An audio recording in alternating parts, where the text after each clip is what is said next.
Hey everyone, it's Adam Farkas. Welcome to another ODwire webinar. And tonight we're going high tech. It's all about how machine learning is impacting optometry and the treatment of digital eye strain and headaches. Before we get started, just a few ground rules for everyone who's here tonight. First of all, thank you for being here tonight. I know it's been a really stressful time for all of us these past few weeks, and it's really great to be able to to put on these little shows for you guys and have you all come out and sort of try to make it seem a little more normal, like business as usual. So again, thanks for being here tonight. On the right side of the screen, you'll notice where it says questions. Feel free to ask questions throughout the program tonight. As you answer the questions, you can type them in. I'll hold them aside. At the very end, I'll ask the speakers the questions that have come in. I guess the other question or comment that I have is that a bunch of people have asked me about CE credit for tonight's lecture. Despite the fact that COPE has loosened their rules for 2 months about what is and is not CE, tonight's lecture is not accredited by COPE, so there's no credit awarded at the end of this talk tonight. However, for those of you who are still looking for CE credits, CE Wire 2020 is still running for another 2 months. You can get live credit, 60 credits by going there. So if you're interested, just please go to cewire2020.com and you can see what's going on over there. So with that said, why don't we move on to the meat of tonight's lecture? Now, I know that a lot of people are a little bit scared or a little bit nervous about AI and tech moving into the medical domain. And I hope tonight's lecture gives you a little overview of why this tech is important and how it really can be a useful adjunct to your practice and really assist you. Everyone's always worried about AI taking over and the robots are out to get us, but really these are tools that can really help your practice and help you make clinical decisions. And we're gonna have a really fun lecture tonight talking all about that and showing the evolution of these systems. So we have three tech experts here with us tonight. And let me just quickly introduce them in turn. So we have Aric Plumley, who is the CTO of Neurolens, and he has actually been in the eye care space for a long time. You may or may not know some of his products. They were more on the surgical side, but he was responsible for a wavefront aberrometer that was very popular in surgery. And so he's been doing the tech and eye care for quite some time. And at Neurolens, he's obviously responsible for the technology there. So he's going to be talking to us tonight. And two clinicians, we have Dr. Tim Fries, who you may know. He's an optometrist in Central Ohio. He's in private practice with 3 locations. He's also a current trustee on the Ohio Optometric Association Board of Directors, and he is a major tech enthusiast. And he's going to come and talk to us a little bit about how he uses this technology in practice. And last but certainly not least, we have Dr. Carol Nelson, who is a general neurologist, but who also specializes in headaches.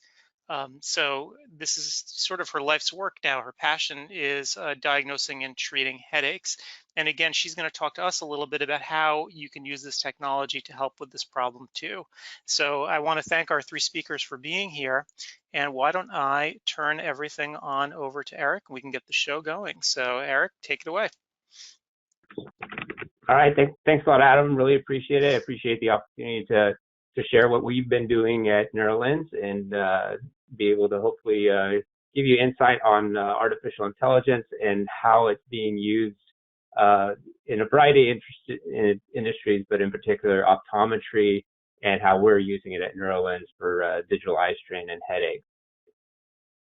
One thing that has always impressed me is how distance vision has dominated how we use our eyes throughout human history. Even if you just look at since the times of settled agriculture in the last 10,000 years, realistically, it wasn't until the Industrial Revolution that near work started dominating how we use our eyes. And just like any tool, when you use it in a way that it's not intended, problems tend to arise. So, we see things like myopia becoming a problem throughout the world, and we also are seeing things like digital vision syndrome or computer eye strain, or we'll explain to you why it's clinically termed trigeminal dysphoria. Dr. Nelson will give an in-depth look of how that works as well.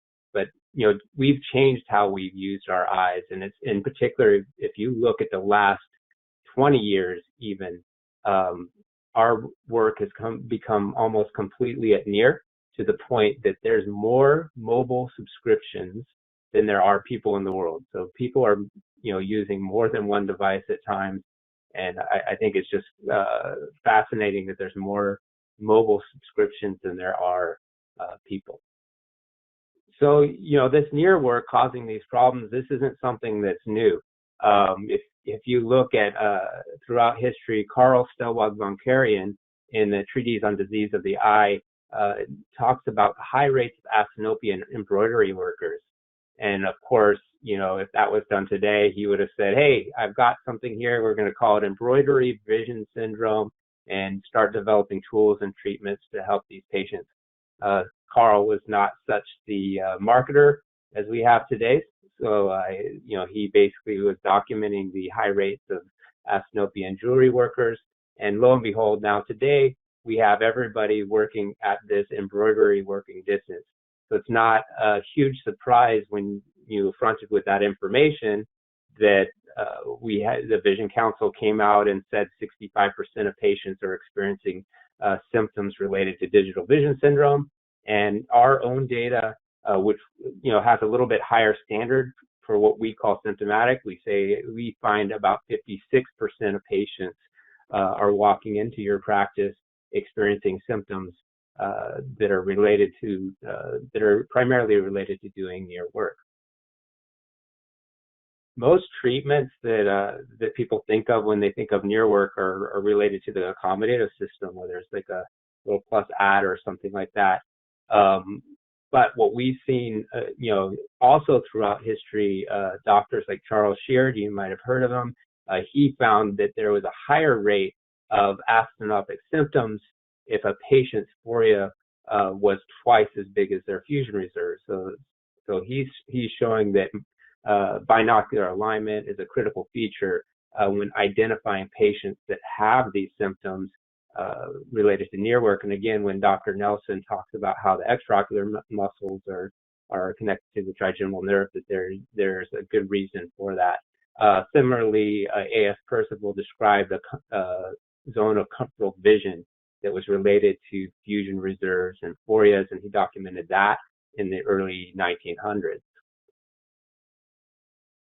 The tools that Sheard and Percival used are probably some familiar ones: Maddox rod, a mallet box, some rudimentary phoropters, maybe a cover paddle and trial frames.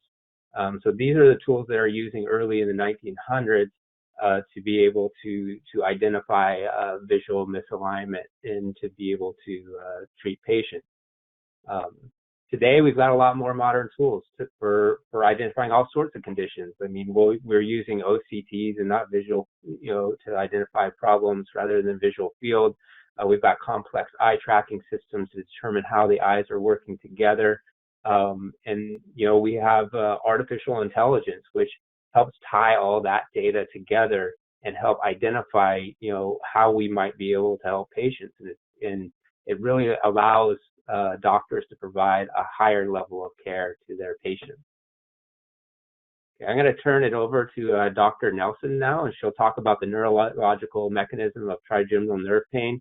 Dr. Nelson's worked with our company for a lot of years and run studies with us, and has really been on the forefront of this. So go ahead, Carol. Hi, everyone. What I would like to do is kind of go through how neurology and optometry really overlap and how we can work together in a really nice relationship. And what you'll see as we go through this particular type of headache, trigeminal dysphoria, is something that I can diagnose, but I can't do the test for it and I can't treat it. So I have to call on all of you to take it from there and help with the diagnosis and treatment of this particular headache type. So can you go to the next slide, Aric? So what I want to do first is basically make sure we're all kind of on board with the same terms. And so I'm just going to start by describing the different headache types. And the most common headache type that we're going to talk about, or that we see probably, is the migraine without aura. So a migraine tends to be a unilateral throbbing headache with nausea, vomiting, light sensitivity, and sound sensitivity. They tend to be worse with activity. A really important note when you're looking at all these different aspects to diagnose a migraine is they do not need all of those criteria. So particularly in younger people, they might not be unilateral, they might be bilateral. It's unusual for them not to be throbbing, but some patients won't have the nausea or lighter sound sensitivity. We're not looking for just the very typical migraine when we're going through the diagnosis. And then there's migraine with aura, which is the same as far as the pain goes, but it has the aura symptoms, which is a reversible neurologic symptom. They're typically going to reverse in about 20 to 30 minutes. We don't like them to last more than 2 hours. If they're lasting more than 2 hours, then I'm probably going to want to get a scan to make sure they haven't had a stroke. There's tension type headaches, which is probably what all of us have had. It's more of a bilateral squeezing pain. They don't typically get nauseous or lighter sound sensitive, and they tend to improve with activity. So if you're having difficulty differentiating between whether it's a migraine or a tension type headache, ask them what they do. When they have the headache, do they prefer to go lay in a dark, quiet room or to sit still, or do they prefer to go out for a walk? Medication overuse headache is becoming a much more common disorder, or hard to know if it's more common or just more reported. This headache is sort of just a nondescript headache. It's a dull, diffuse ache. A lot of my patients will say it's just there. It doesn't tend to throb. It doesn't change with activity. It tends to be present through the whole day, but it waxes and wanes. So the most typical medication that's causing this is going to be like Excedrin or one of those combination medications. Excedrin is Tylenol, aspirin, and caffeine together. The caffeine and the Tylenol are both really big rebounders. So this particular headache type tends to follow the life of that drug. So people will wake up in the morning, take their Excedrin, the headache may improve or potentially go away for about 4 hours, and then it's going to come back. They take more of their Excedrin, and then they continue that cycle through the day. They don't take it through the night while they're sleeping, so they wake up with the headache again. So this particular headache, they tend to wake up with it. The next headache type is called trigeminal dysphoria, which is what we're going to spend the time on today. This headache type is also a little less descript than like the unilateral throbbing headache of a migraine. This one tends to be bilateral. It's sort of all over, but maybe a little bit more pronounced at the back of the head. People will describe it as a pressure or an ache, or sometimes they'll describe it as kind of a pulling sensation in their eyes. These patients also complain of a dry eye sensation, and we'll talk about how that comes into play when we talk about the pathophysiology of this headache type. But these patients also get fatigued when they're reading or working on the computer. They can have some light sensitivity, but not typically just during a severe headache like a migraine would be, but all the time. So these patients are the ones that would come in wearing the sunglasses and tend to put them on before they go out into any sort of sunlight. So that's the headache type that we're going to spend the most time speaking about. So I'll have you go to the next slide, Aric. So throughout the years, there's been a lot of different theories as to what causes headaches and what we're going to do about them. And I think what this reminds me of as I'm going through this is that we really have to keep an open mind as things change. I don't think that's quite as important to tell an optometrist. Neurologist, we tend to be somewhat rigid. And so I think as these migraine treatments have changed, and as we're thinking through this, we just need to make sure we're thinking about other ways to treat headache, because there's certainly a lot more headache treatment that we need. So way back in ancient history, the Egyptians wrote about how they treated headaches on papyrus, and they used a combination of frankincense and cumin and berry and goose grease. They would boil those ingredients and apply it to the head. Now, interestingly, with this one, frankincense is one of the proven essential oils. I think that's considered an essential oil, but that's one that's actually proven with headache control. So they were getting somewhere. In the next slide, Eric. And then patients were treated with something very barbaric called trephination.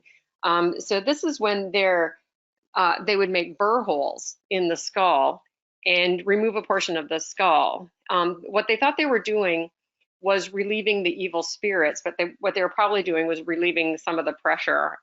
You would even wonder if some of them had brain bleeds and they were relieving some of that pressure.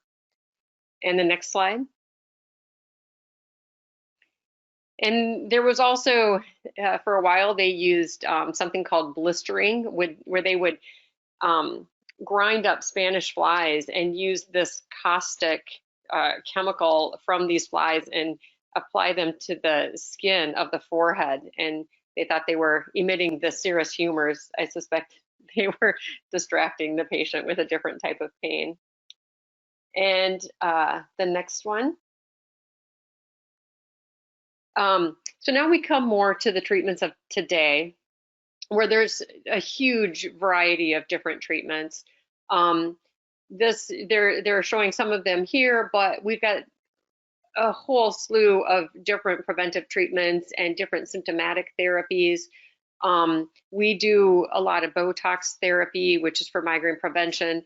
The triptans are used for symptomatic therapy. So we've got a toolbox of different things that we can use, but it's still, when you're using a lot of our treatments, you have to be concerned about potential adverse effects and side effects, and most medications are going to have some of those.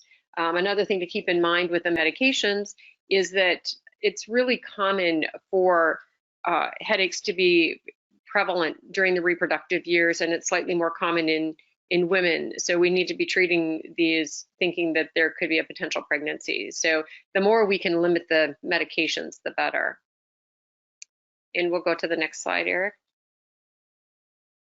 So what I want to do is, I think this slide is probably looks more daunting than it actually is, but what I want to do is sort of talk through how a migraine happens, and I'm going to pull into that how basically a similar mechanism causes trigeminal dysphoria. So if you look at this picture of the brain, you see the trigeminal ganglion there, and that's kind of the root of where things start. So patients all have some threshold where once they get above that threshold, they are going to start to get changes in the trigeminal ganglion. So those things, the threshold is actually set by your genetics. So if there's a strong family history of headaches, your threshold is going to be low. If you don't have a lot of migraine in your family, that's going to be set high. So you've got this threshold, and it takes different triggers to get to that threshold. That could be weather change or stress or caffeine or hormonal change, lots of different things, and you pop over the threshold. As you pop over the threshold, there starts to be changes in the trigeminal nerve, primarily the first division of the trigeminal nerve, which is the ophthalmic branch, somewhat in the second division, but mostly the first. So as that gets overstimulated, that's called peripheral sensitization. That overstimulates the trigeminal nucleus caudalis, which is where the trigeminal nerve is coming from. As that gets overstimulated, it goes to what we call central sensitization, where your whole brain really gets involved. And that's why when people have a migraine, they have trouble thinking, and they get the light sensitivity, sound sensitivity, nausea, all those other things that are part of it. As that happens, we also get some excitation of the nerves within the meninges, which is where the pain is actually coming from. So that's from the trigeminal nerve as well. You'll also see that the trigeminal nucleus caudalis is a really long ganglion, and it dips way down into, actually in this picture, it goes just before the C1 and C2 nerve roots, but it actually goes all the way down to about C2. So we think that's probably how a lot of migraine pain is associated with neck pain as well. So what I was just describing was more the migraine pathophysiology. So now I'm going to use that base knowledge to kind of pull in how trigeminal dysphoria pain happens. So the as your eyes are trying to work together, so the proprioceptive fibers in your extraocular muscles are trying to keep your eyes working together or in sync together. As they do this, they overstimulate that first division of the trigeminal nerve and basically set off this whole similar series of overexcitation of the entire brain, and then also exciting the trigeminal nucleus caudalis, which causes a lot of neck pain. So basically, the trigeminal dysphoria is, in your eyes trying to work together, kind of resets or overstimulates that trigeminal ganglion, causing the trigeminal dysphoria pain. But it also is really quite common for that to trigger migraines as well. So basically, they're really interconnected. And so this is just showing that as your eyes are trying to align or compensate for this misalignment, it causes the trigeminal dysphoria type pain. So that is the diffuse headache, stiffness in your neck, sometimes into your shoulders, fatigue and dry eyes, and worsening headaches with reading and working on the computer. Dizziness is listed on here too. I see that a lot. It's sort of a sense of uneasiness, also a very nondescript type symptom. And then the dry eye sensation. So this is kind of reiterating what I was already saying. This is the percentage of each of those symptoms.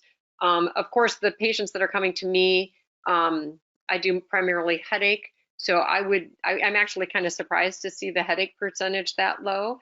But again, I have a different population of patients that's coming in. And the symptom of dry eye, that is most likely coming as a sensation of dry eye rather than a true dry eye, because the trigeminal nerve innervates the cornea. So we think that's how that is involved in that aspect. Okay, Carol, thanks a lot. I was going to cover the next slide, so I appreciate sharing about how the trigeminal nerves stimulated by the extraocular muscles and causing trigeminal dysphoria. Yeah, and I'm relieved. I guess everybody should be relieved that we're not going to suggest that trigeminal dysphoria be treated by boring holes in people's head. That we've progressed a long way from that.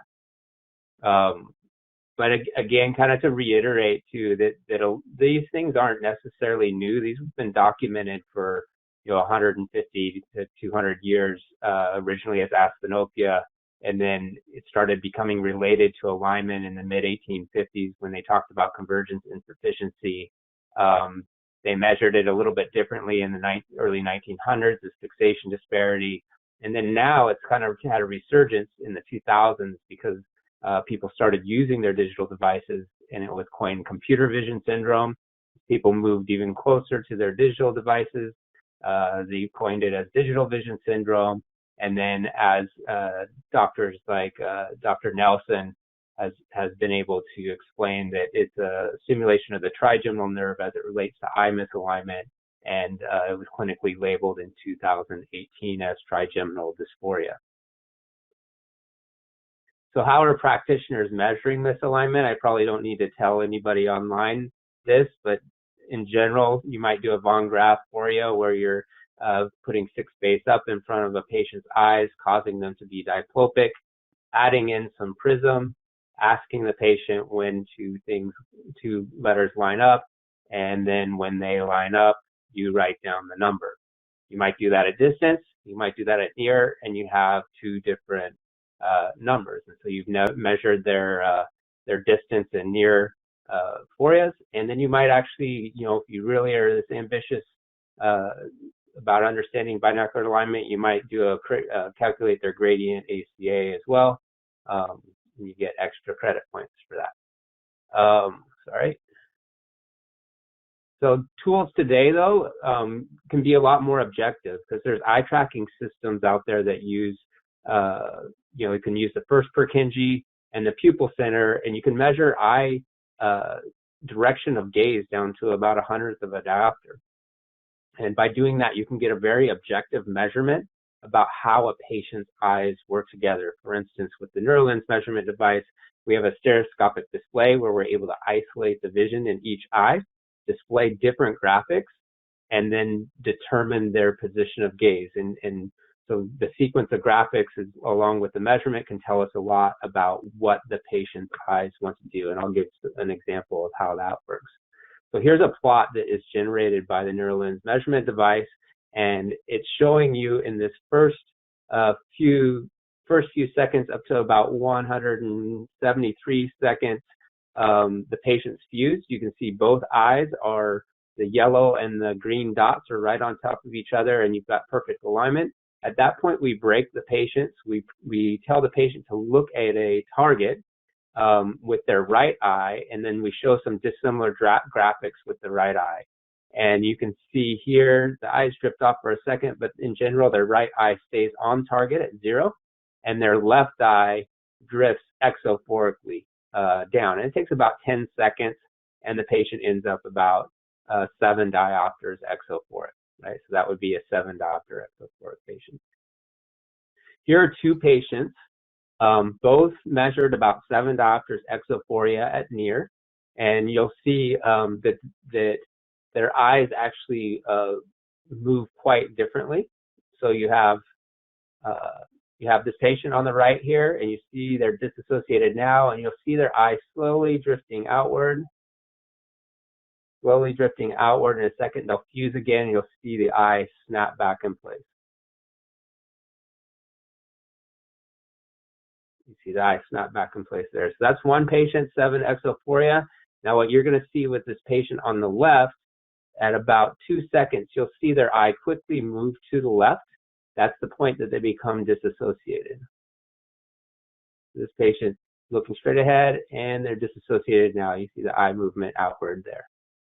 So these are 2 patients that measured 7 exo. One took about 10 seconds to become exophoric. That exophoric one took about 1 second. Are those patients the same binocularly? I wouldn't think so. Their eye movement's looking differently. And if you look at the difference between the plots, so sorry, jumping around here. You look at the difference between the plots. This is the plot of the patient whose eye took about 10 seconds to become exophoric, right? And we're going to compare that to the other patient's plot. Oops, sorry. Hard to control the slides. You look at the other patient, you see as soon as they became disassociated, their eye within a second, actually within a fraction of a second, moved to 7 diopters exophoric and was stable at that place. These are things that aren't traditionally measured in the office. And on top of it, if you could measure it, you might say, I don't really know what to do with that. Nobody's ever analyzed how quickly does an eye go out to their phoric posture. Is that important, and why might that be important? And that's where things like artificial intelligence comes in. And so we'll explain how that works next.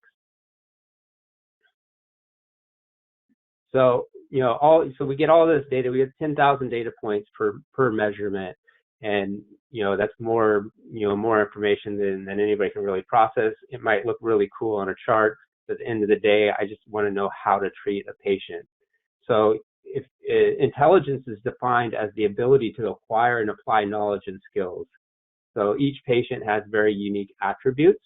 If I ask a doctor that is treating patients' binocular symptoms with Prism, I'll ask them what is it that you use to prescribe for your patients? Are you using Sheard's criterion? Are you using Parcival's rule? And most of them will say they aren't. They'll say that they've learned throughout their practicing, and the number of patients that they've gone, they've tried things that work, and they've tried things that don't work, and then they keep doing the things that do work. And so they're learning, they're taking their learned knowledge, combining it with their experiential knowledge, and they're prescribing treatments that they know are the most successful. So what we like to call that in the engineering group, we call that real intelligence. You're being smart, you're doing what works, you're taking your experience and knowledge and you're applying it to help your patients. Artificial intelligence is just like real intelligence. I say it's only fake as a tagline, but it's just it's being able to quantify all of these experiences together and in aggregate, and then share that with practices. Let me show you how that might work in the completely made up scenario of this guy Joe, and how Google might use it, because you might sometimes think, I don't know how Google knows what to tell me. So this guy Joe here, he likes running, and Google knows that because he keeps posting his Strava runs, and and he's posting 3 runs a week, and he really likes running. He lives in Southern California. They have his GPS information. They know he spends all his time down there, and he has an affinity for golden retrievers. When he's on that Facebook or social media, every time he sees a golden retriever, he just can't help himself but hit like. So we know about that guy. Well, Google knows pretty much everything about everybody, and so they can find a bunch of people that, just like Joe, they love running. They live in Southern California, and he likes golden retrievers.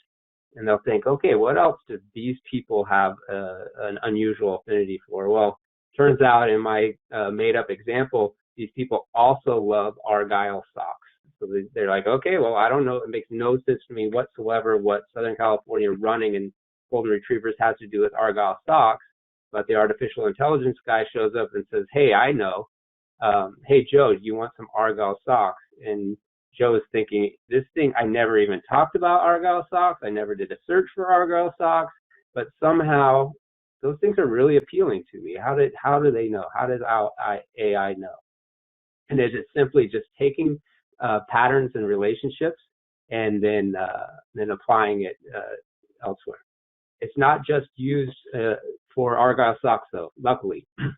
Actually, a recent example is with the coronavirus. As soon as China released the RNA sequence, South Korea used AI to, within 2 weeks, develop a test for being able to test for coronavirus. So it enables us to take information and process it very quickly, find patterns, and be able to apply that to help people. It's being used in X-rays to identify broken bones. It's being used to look at mammograms and identify breast cancer. And then, more recently with our equipment, we're using it to identify trigeminal dysphoria. So how might we use it in our equipment? So with our equipment, there's a lot of information that we have about the patient. First of all, they fill out a symptom index. So we'll know if they're symptomatic, and we'll know what symptoms they have. So that information gets put into the box. And then we also know their refractive information. We need that to stimulate their accommodative system so that we can simulate different distances. So we know their refractive information. That might be important in understanding how to treat that patient. We know their age. You probably treat a 17-year-old different than a 70-year-old. So we keep track of their age. And then we have their measurement information. So we have the thousands of data points that determine not only what their measurement is, but also how their eyes responded in different situations, knowing how fast they got to their exophoric posture, esophoric posture, how stable the eye was once it got there, as well as things like fixation disparity. I didn't go through the whole test, but the last part of the test is a little bit of fixation disparity work as well. So we have a lot of information about how their eyes work together. So that gets thrown into the box. And then we ask every patient if they like golden retrievers or not. Actually, we don't ask that, but I say that because a lot of times information you think isn't important turns out to be very important. And so as we continue to develop tests, we will also collect data that may or may not be important and use that as well. So all that goes in there. Artificial intelligence guy goes into the box. It comes out, you get a nice report, gives all the data that you can look at in terms of how the patient's eyes were working together. But we summarize all of that into a value saying, based on all the information we know about the patient and the hundreds of doctors and the hundreds of thousands of patients that we've treated, that this is a prescription that has shown to work the best for them. The final prescription is determined by the doctor. Dr. Fries is going to show you some case studies in a moment where, he might deviate from that number. Well, the machine doesn't know everything about that patient. It doesn't know how they responded to a trial frame, doesn't know how many hours they're spending at work every day. So it still is important for the doctor to understand how the patient, things about the patient that the machine doesn't know, but the machine really gives you a good head start in understanding how to treat them. And from that, I will turn it over to Dr. Fries, and he can go through some of the therapies as well as how he's treated some of his patients. Great. Thanks, Aric. Great job, Dr. Nelson and Aric. That was great information there. And yeah, so now we get to kind of talk a little bit about the treatment and the solution to what we've talked about to this point. And this is really for me, as a practicing clinician, this is the fun part, because this is where we really get to see the technology put to use and see results in actual patients. And that's really, ultimately, as clinicians, that's what we want to see. We want to see resolution of symptoms and our patients improve their quality of lives. And what do we do with this information and this artificial intelligence information that we're seeing in the measurement device? Well, what we do from that information is we use contoured prism.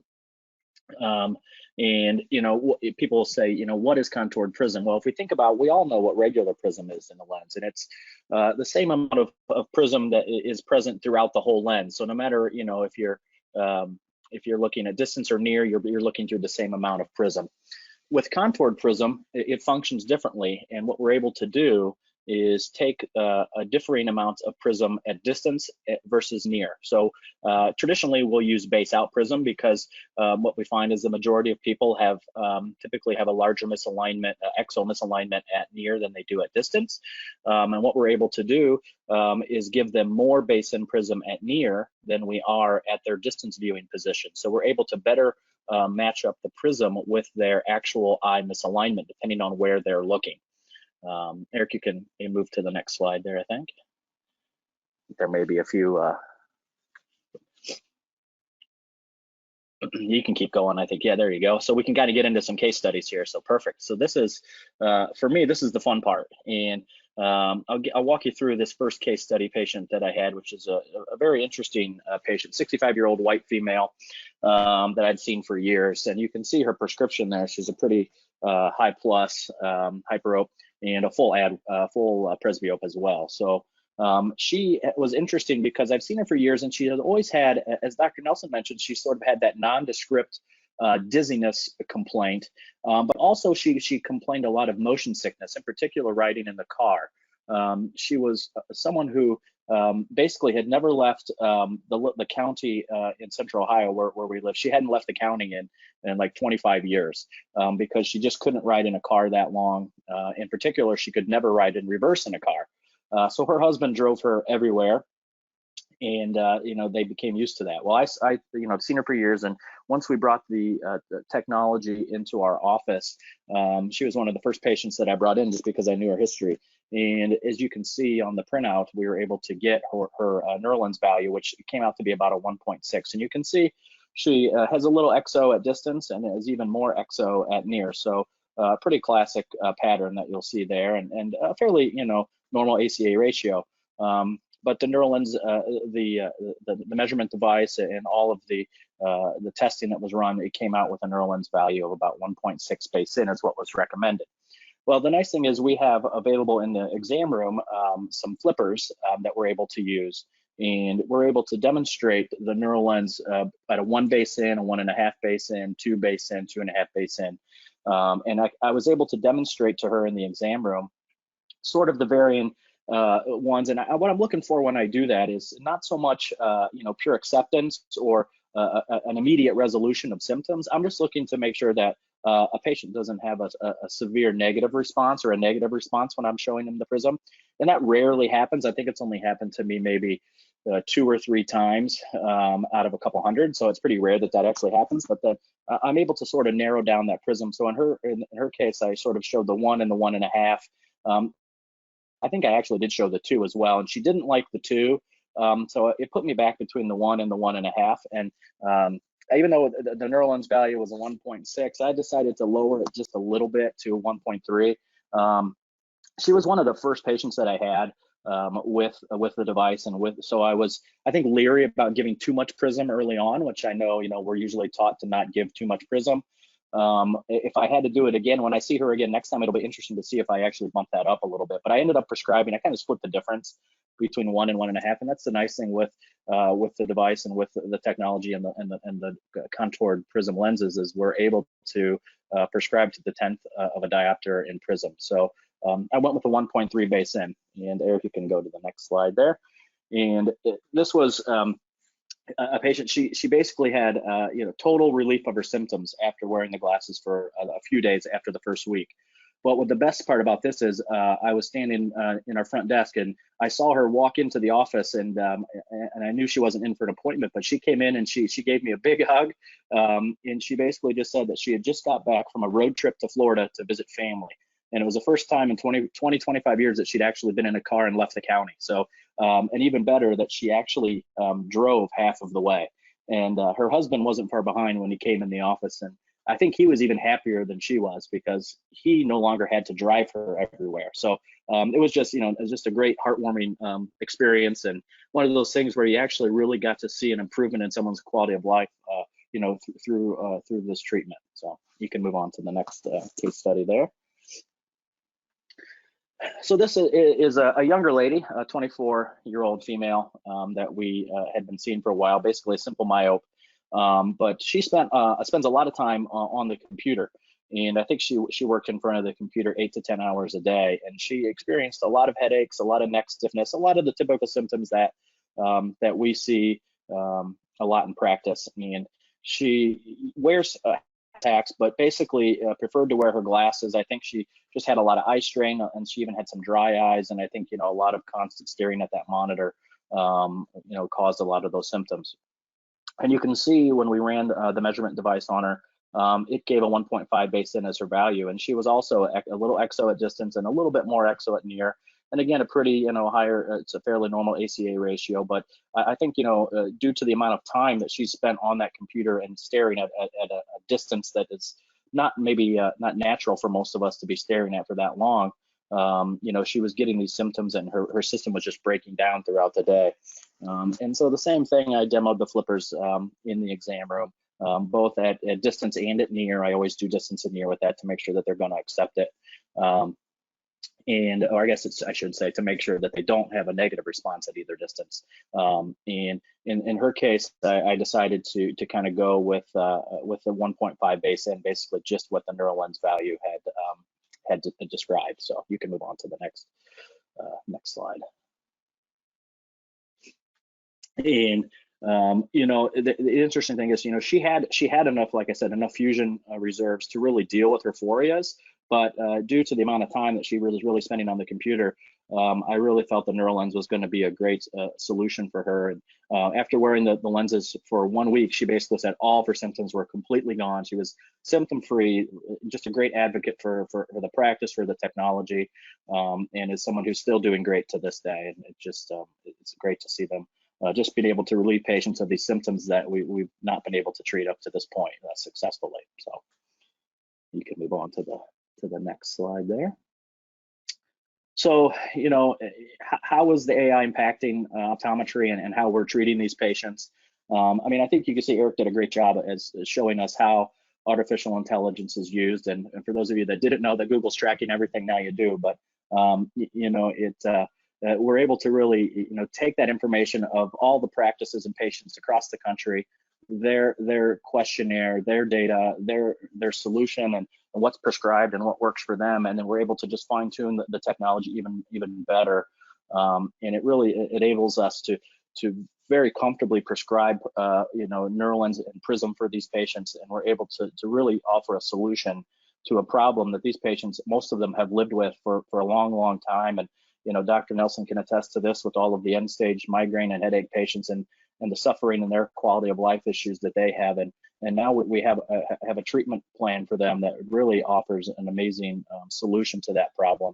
And by leveraging all the knowledge that we're able to gain with the technology across the country, we're just able to even better fine-tune that treatment solution. And it just really gives us a great option for treating these patients that we're having with this trigeminal dysphoria. So you can move on from there. Great. So that was kind of wraps it up for us. So I think at this point we're going to look at some Q&A and see what's out there. So. All right, great. Well, thank you so much. So this was very informative, and there are a huge number of questions coming in here. So let me put it aside. So if you have a question, let me get a little slide going here so people can see something while we talk. Okay. So Here we go. So, and again, so if you have a question, please type it into the question box and we'll try to get as many done as we can here in our session tonight. Let's see. So a question here, and again, whoever can answer it, please feel free to jump in. So how dependent is the neurolens information on the prescription we give to the patient, i.e. if we accidentally over minus or over plus? Yeah, I can handle that. So basically, your accommodative and divergent systems are linked, right? And that's what the ACA is telling you. So if you, it affects the near measurement more than the distance measurement. But if you over minus in the machine, it'll measure more isophoric. If you over plus, it'll measure more exophoric. That's why we recommend you do an autorefractor before. And in fact, if you change the prescription significantly from when the machine took the measurement, it's probably better to remeasure to make sure that the measurement's accurate. Right. And a question here. Can you speak a little bit about the software that's used where the lenses are digitally surfaced to create the variable prism? I guess do you guys have your own lab? How does that work? Yeah, we have our own lens design software, and the lenses are all ordered through Neurolenses, so we have our own portal. They're all digitally surfaced lenses. You know, it's a premium lens as well, so it comes with a two-year scratch warranty. Automatically comes with a blue imbibe material for a blue blocker. And it's a 167 high index. So you get a premium lens. Right. There was a follow-up question too. How long does it typically take, like the turnaround time?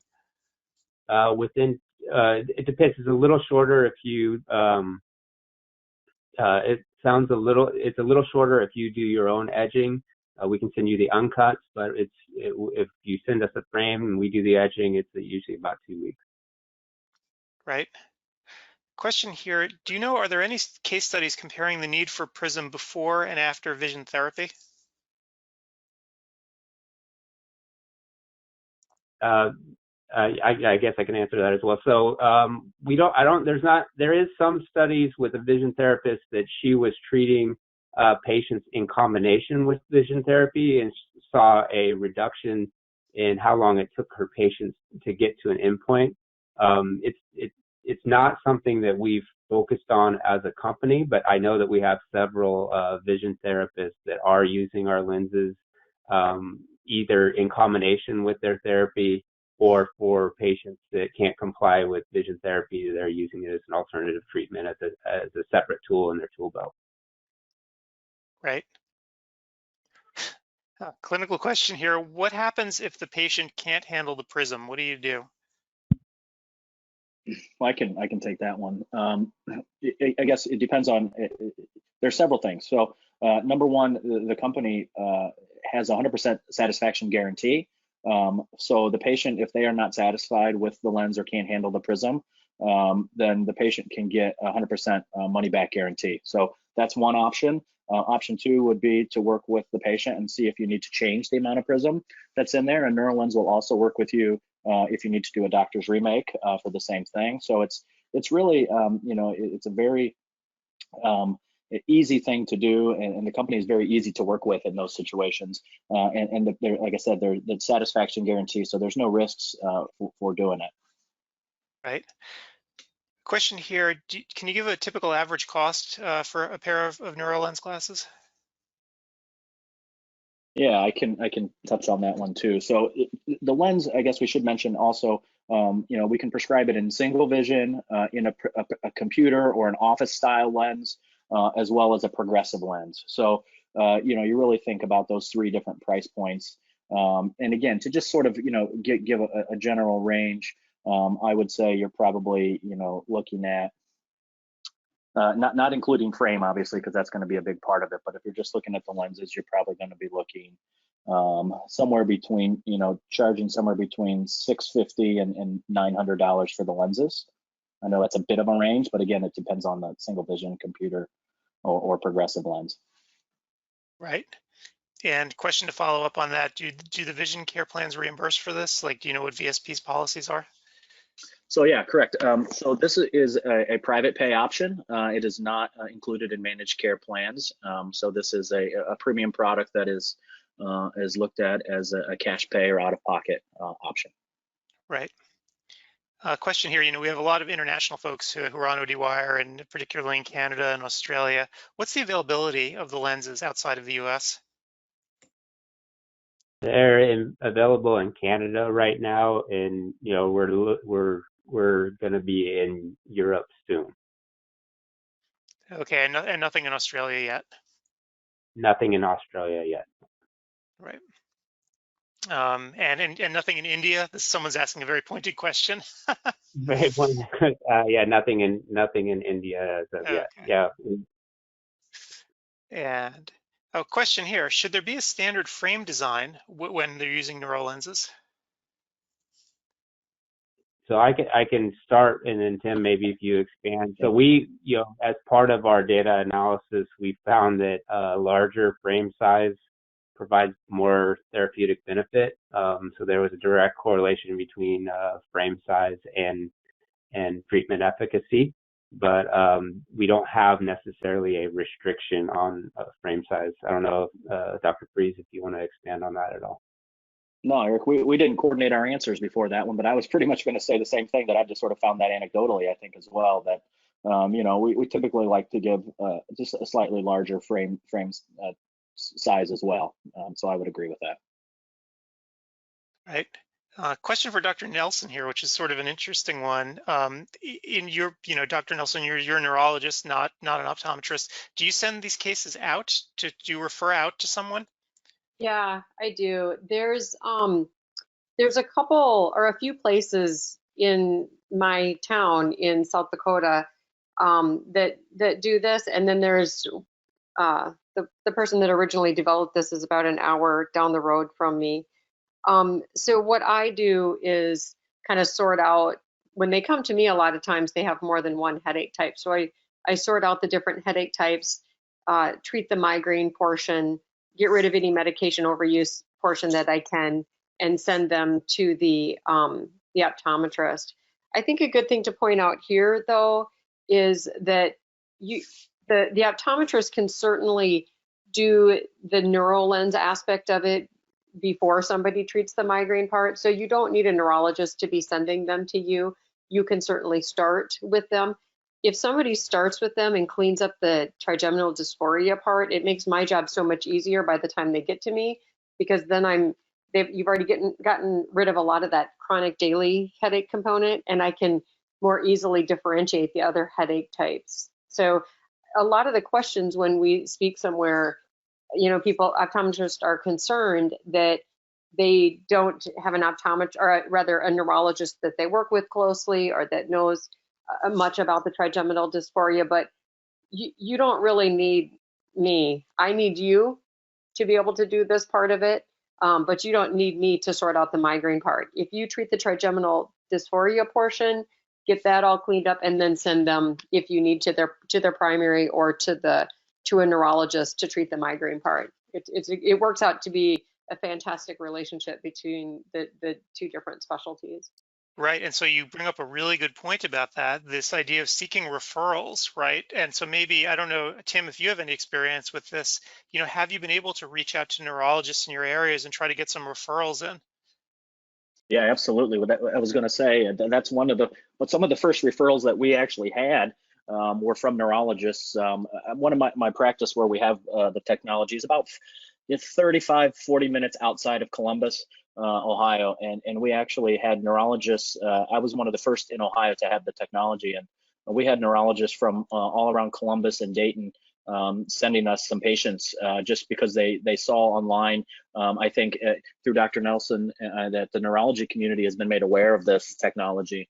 and they saw my practice pop up on the website, Neurolens website, and they just started referring people that way. So it was an amazing experience to be able to coordinate that and to work with the neurology community, and not only from other medical professionals, but also the amount of patient referrals that we are getting from happy patients and is amazing. And it's just these patients, I should say, they're already the nice thing is a lot of these patients are already in our practice. So you're going to find a large increase in just self-referrals from patients that are already in your practice, which as someone who has an MBA and is very, I go by the numbers, and I'm a business-minded person, that that's the cheapest form of a referral that we're going to get is from patients that are already in our office. So it's just been an amazing marketing tool. Sure. And Tim, to follow up on that, this is a question that someone just asked, how do you know when to use the system on someone? Do you do it after doing a comprehensive exam? Is it by gut? How do you know? No, so we talked just briefly, maybe a little bit about the lifestyle questionnaire, and that is we have every patient when they come into the office, they fill out that questionnaire, and based off of their responses on that questionnaire, my technicians, if they score high enough, my technicians know to run the measurement device as part of our pre-testing protocol. So it's fitted nicely into our pre-testing protocol and really has not affected efficiency. I'm really big on efficiencies and exam efficiencies and patient flow efficiencies, and it really has really fitted nicely into that part of things. And the machine itself, I know we usually get that question, and we may have covered it, but it takes anywhere from 2.5 to 3 minutes to run. So I know sometimes that sounds like a lot of time, but it has fit in nicely and has not been a backup for us at all. Right. And Yep. I just have a question here. This also just came up. Someone was asking me in your office, how big is, physically, it's difficult to actually tell by looking at on the webinar. Physically, how big is it? Like, where do you put it in your pretest area? Yeah, so it's in the pre-testing room, and it sits on its own table, and it's very similar in size to a Humphrey visual field, like the newer versions of the Humphrey. So it's not tiny, but it's not huge. It's sort of, it fits in that same footprint. So the table is about the same size as our Humphrey table and maybe our Optos table and that type of thing. Right. And a follow-up question, of course, is training. Obviously, you're not doing this test yourself most of the time, right? You're having staff do it? Yeah, absolutely. So, I mean, if we want to talk about, a company who has just, I think, gone above and beyond as far as their training goes, they really, work with the practices and worked with us, in my experience, to really, the pre-implementation training, they really make sure that this device is going to work for your practice. It's not something they just say, oh, you signed up for it, they drop it off, a half a day of training and see you later. It's really, they spent a good month with us in advance, sort of prepping our staff, having weekly meetings, kind of getting everybody ready for what was going to happen. And then when we had the device delivered, we had a 2-day install training session where all of the staff and the technicians in particular learned how to use the device. The doctors were there to learn how to interpret the measurements and how to show patients things in the exam room. And then we had about 15 to 20 patients who we had pre-lined up and just ran them through in about a day and a half and spent a lot of time with them. And then we had almost have weekly follow-up calls with the company just to make sure that we're doing things successfully and to answer any questions and to really work with us as a partnership to really support private practice optometry. And it's been great and refreshing, and it's so nice to see a company that really wants to work with us in that way. Right. And of course, the question that's coming in right now, do you have a sense of the cost of the system? I do. I'm usually not the guy that talks about the cost, but I do have I guess there's somewhat of a range, depending, but it's right around the 29,900 ish range, give or take a little bit from there. And if I'm saying something wrong, Aric, you can jump in and let the crew know. But no. 29.9 is the price of the system, and then actually, if you're asking about price, I know the company's really trying to make sure we take care of doctors during this time. We know a lot of practices are shut down right now and are probably going to experience some revenue loss. We're deferring. Don't hold me to it. I'm the engineer, but I think we're deferring payments out to 2021 right now on a new purchase this year, so that we can so that we can kind of enable the doctors to get on their feet and then hit the ground running once we're through this crisis right now. Great. And we have just time for 2 more clinical questions. And I really want to get these in. First question is, are there any restrictions on the prescription or limitations in what you guys make? Oh, I don't know, Tim, you might know what the range is, but we typically, I think we're typically, like +6 to -10 or somewhere around there. If we get a prescription that's outside of our standard range, we'll still work with our lab and see if we can get it made. But I mean, we can handle most prescriptions. Great. Yeah, and I forget off the top of my head because I've not run into a patient that we haven't been able to do yet, and I know there is a range, but I just haven't run into it yet. So if someone wants that question, I'm sure that the folks at Neurolens could get them the exact numbers. Great. And one final question here. Are there any limitations regarding the patient's age, or is cooperation critical, sort of like with visual field testing? So, I've had a patient, I think the youngest patient that I have prescribed the Prism for was 7, and the oldest was 89. So, there's a pretty wide range there. So as long as the patient is able to, maintain fixation in the measurement device, that's going to really be what you need them to do. So, that's really the key thing. And the nice thing is, again, it's a purely objective measurement. So the patient doesn't have to necessarily hold a button or make clicks on a button or anything like that. They just have, or give you verbal responses. They just have to keep their eyes open and maintain fixation on the target. All right, great. Well, to add on to that too, the machine, if the patient's not cooperating, will give you a low measurement quality so that you won't get an erroneous measurement. It'll tell you don't use the measurement, rather than giving you some guidelines that might be incorrect. Excellent. So the machine is intelligent enough to know it's applying its intelligence to prevent you from writing a bad RX. Trying. Yeah. All right. Well, we're just about out of time here, but Aric, Tim, Carol, thank you so much for being here tonight. And the archive of this webinar will be up on ODwire, and I'm hoping we can keep the conversation going online. So thanks so much. Thanks for having us. Thanks, Adam. Have a great night, everyone. You too. Bye.